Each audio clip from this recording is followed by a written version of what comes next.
अस्सलाम वालेकुम। आज हमारा topic theoretical yield, practical yield and percentage yield है। After getting a proper knowledge about the concept of stoichiometry and limiting yield, जब आपको एक प्रॉपर नॉलेज हो कॉन्सेप्ट ऑफ स्टोमेट्री के हवाले से और लिमिटिंग रिएक्टेंट के हवाले से, we now focus on another aspect of calculation in chemical process. हम एक दूसरी कैलकुलेशन पे, एक और कैलकुलेशन पे फोकस करेंगे केमिकल प्रोसेस में, जिससे this is known as reaction yield, जिसे हम रिएक्शन यील्ड कहते हैं। There are three types of yield. इनके तीन टाइप्स हैं, एक थियोरेटिकल यील्ड है, एक्चुअल यील्ड है और परसेंटेज यील्ड है। सबसे पहले हम एक एक करके पढ़ते हैं। जैसे कि थियोरेटिकल यील्ड है। थियोरेटिकल यील्ड उसे कहती है जिसमें मैक्सिमम अमाउंट प्रोडक्ट की ऑब्टेन हो। क्या हो? एक मैक्सिमम अमाउंट प्रोडक्ट की ऑब्टेन हो। किस चीज़ के ज़रिए? एक बैलेंस केमिकल इक्वेशन के ज़रिए, और दूसरा यूज़ करें क्या? लिमिट रिएक्टेंट के यूजिंग के हिसाब से के हवाले से। The maximum amount of product obtain by balance chemical reaction.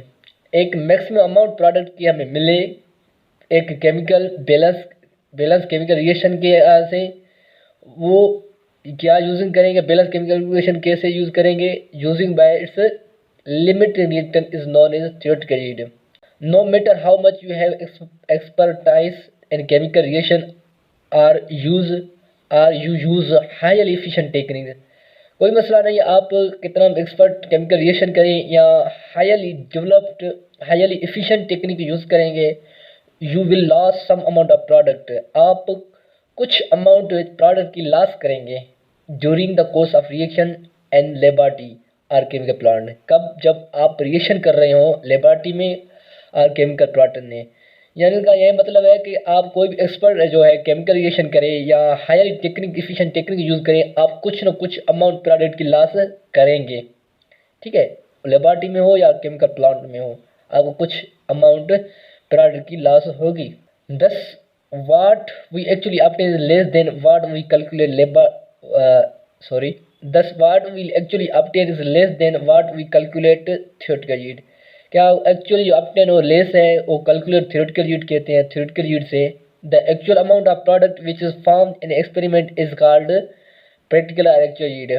अब देखें theoretical yield का कॉन्सेप्ट पूरा हुआ। अब actual yield का हम पढ़ने जा रहे हैं। एक्चुअल अमाउंट ऑफ प्रोडक्ट, जो एक्चुअल अमाउंट प्रोडक्ट की बिले किससे फॉर्म हो? जो एक्सपेरिमेंट के जरिए फॉर्म हो। The actual amount of product which is form in experiment is called practical yield और actual yield. The difference between theoretical and practical is due to various cause. यानी इनका मतलब यह है कि जो डिफरेंस है ना प्रैक्टिकल यील्ड और थियोरेटिकल यील्ड में, जो बिटवीन वो कुछ काजेज हैं। जैसे कि हम जानते हैं, आप जानते हैं कि अभी लिखा हुआ है कि जो बेसिकली एक्चुअल यील्ड है ना, वो थियोरेटिकल यील्ड से कम होती है। ये एक्चुअल यील्ड थियोरेटिकल यील्ड से कम होती है, क्योंकि इनकी जो काजेज है ना, ये क्यों कम होती है वो आपको बताएगा। ठीक है, थियोरेटिकल यील्ड से एक्चुअल यील्ड कम है थियोरेटिकल यील्ड से। ठीक है, जैसे कि आज सम अमाउंट ऑफ रिएक्टेंट में भी नॉट रिएक्ट, कुछ जो रिएक्टेंट का अमाउंट है वो रिएक्ट ना करे। मे भी कोई रिएक्शन हो सकता है जो रिएक्टर न करे, या एक्सेस अमाउंट हो सकती है कुछ ना करें। द रिएक्टेंट में फॉर्म एनी साइड प्रोडक्ट। कोई ऐसे रिएक्टेंट है जो साइड प्रोडक्ट भी देते हैं। थर्ड पॉइंट वन है देयर में अकर रिवर्सिबल रिएक्शन। हो सकता है रिवर्सिबल रिएक्शन में बहुत से रिएक्शन रिवर्सिबल होते हैं। रिवर्सिबल का मतलब यह है कि जो प्रोडक्ट से रिएक्टेंट में, वो रिएक्टेंट से प्रोडक्ट में कन्वर्ट हो रही हो या रिएक्टेंट से प्रोडक्ट में कन्वर्ट रही हो, वो दोनों रिएक्शन है। वो आगे हम पढ़ेंगे कि रिवर्सिबल रिएक्शन क्या होती हैं। ठीक है, फोर्थ वन क्या है? There may loss certain amount of product due to physical process. हम कुछ अमाउंट प्रोडक्ट की लॉस कर सकते हैं किस चीज़ है? फिजिकल प्रोसेस से, जैसे कि like distillation, filtration, crystallisation and washing etcetera etcetera. इनमें से कुछ अमाउंट प्रोडक्ट की लॉस हो सकती है फिजिकल प्रोसेस से। The efficiency of chemical process जज by calculate the ratio of practical yield and theoretical yield. जो एफिशिएंसी है केमिकल प्रोसेस की, वो हम जज करते हैं, कैलकुलेट करते हैं the ratio of practical yield to theoretical yield. The ratio this ratio is known as percent yield. Practical yield and theoretical yield की रेशियो को हम परसेंटेज यील्ड कहते हैं। ये परसेंटेज यील्ड का फार्मूला है practical yield theoretical yield multiply by 100। Practical yield हमेशा theoretical yield से कम होती है। Example 1.17 the reaction of calcium carbonate with hydrochloric acid given as है। अब जब when calcium carbonate reacts to HCl to produce calcium chloride plus carbon dioxide plus water. If during an experiment 50 gram of calcium carbonate is react with excess of hydrochloric acid when अब देखेंगे 50 ग्राम calcium carbonate react कर रही है access hydrochloric acid से तो 40.52 gram of carbon dioxide gas is liberated. अब देखेंगे जब 50 ग्राम कैल्शियम अब रिएक्ट हाइड्रोक्लोरिक एसिड तो प्रोड्यूस हो रही है 14.52 ग्राम कार्बन डाइऑक्साइड। तो calculate the theoretical and percentage of carbon dioxide. हमें अब कैलकुलेट करनी है एक थ्योरेटिकल यील्ड और परसेंटेज यील्ड। अब जो 14.52 ग्राम ऑफ CO2 गैस दी हुई है ये बेसिकली एक प्रैक्टिकल यील्ड है और एक्चुअल यील्ड है, ठीक है, जो 14.52 है। अब हमें थ्योरेटिकल यील्ड मालूम करनी है। Let's we find to first of all theoretical yield. We first determine the number of moles of calcium carbonate. अब हमें क्या करने होंगे कैल्शियम कार्बोनेट के मोल्स फाइंड करने होंगे, ठीक है। जैसे कि मोल्स ऑफ कैल्शियम कार्बोनेट, अब यहाँ पे क्या दिया 50 ग्राम और कैल्शियम कार्बोनेट की मोलर मास क्या है 100 ग्राम। 50 डिवाइड 100 0 0 कैंसिल 10 5.5 मोल आएगा, ठीक है, 0.5 mole. According to balance chemical equation 1 mole of CO3 gives 1 mole of calcium carbonate. Balance chemical equation के मुताबिक 1 मोल कैल्शियम कार्बोनेट की 1 मोल कार्बन डाइऑक्साइड के दे रही है। जब 0.5 मोल होगा कैल्शियम कार्बोनेट, अगर 0.5 मोल होगी तो कैल्शियम कार्बोनेट की कितनी मोल मिलेगी वो फाइंड करनी है। अब देखिए 1 मोल पे 1 मोल मिल जाएगी, जब ये हाफ मोल हो जाएगी तो यकीनन ये भी हाफ मोल मिल जाएगी। देन 0.5 मोल ही कार्बन डाइऑक्साइड प्रोड्यूस होगी। The theoretical yield of carbon dioxide is now determine multiplying it's number of moles with molar mass. अब क्या करना है कैल्शियम डाइऑक्साइड के मोल्स को मल्टीप्लाई करना है मोलर मास के साथ, मोलर मास से। अब कैल्शियम डाइऑक्साइड की मोलर मास क्या है 40.44, कैल्शियम का 0.5 multiply by 44 is equal to 22 gram. अब ये थ्योरेटिकल यील्ड हमें मिल गई है किसकी कार्बन डाइऑक्साइड की 22 ग्राम। अब percent yield can be determined by using formula. अब परसेंट यील्ड को आपको पता है, मैंने आपको फार्मूला पहले बताया कि practical yield divide by theoretical yield. अब परसेंटेज का फार्मूला क्या है practical yield divide by theoretical yield. अब प्रैक्टिकल यील्ड क्या दी हुई है 14.52। अब यहाँ पे हम 14.52 यहाँ पे रखेंगे और थ्योरेटिकल यील्ड कितनी दी है 22 ग्राम। 22 gram multiply 100 is equal to 66%। यहाँ जो परसेंटेज यील्ड है हमें 66% मिली है, ठीक। अब यहाँ अब एक्चुअल यील्ड और प्रैक्टिकल यील्ड 40.52 ग्राम थी, थ्योरेटिकल यील्ड 22 ग्राम हो गई और जो परसेंटेज यील्ड है वो 66% हो गई। अब हम सेल्फ असेसमेंट के बाद आते हैं कि under the high pressure magnesium reacts with oxygen O2 to form magnesium oxide.